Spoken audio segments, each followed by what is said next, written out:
everyone! So big surprise this morning. As you can see, we received a lot of snow, 12 centimeters since yesterday, Tuesday, with a total of 27 centimeters since Saturday.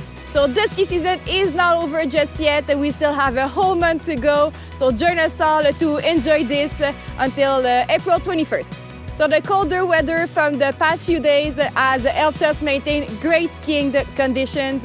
We still have over 75 trails open on the north, south and Soleil side. The edge side is open only on the weekends. Après season is in full swing at Tremblant, so here is what you can expect this weekend on the mountain and in the pedestrian village.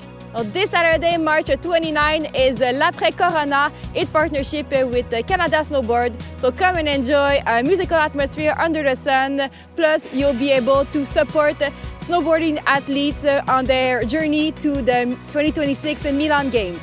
In addition, every weekend on the north side, there will be a musical atmosphere so you can enjoy a break between two runs thanks to Coca-Cola. So every weekend we'll have a guest DJ until April 21st. And finally, the après-ski Tremblant continues in the pedestrian village at Place Saint-Bernard every Saturday and Sunday until April 13. So grab your skis and snowboards and come enjoy the slopes this weekend!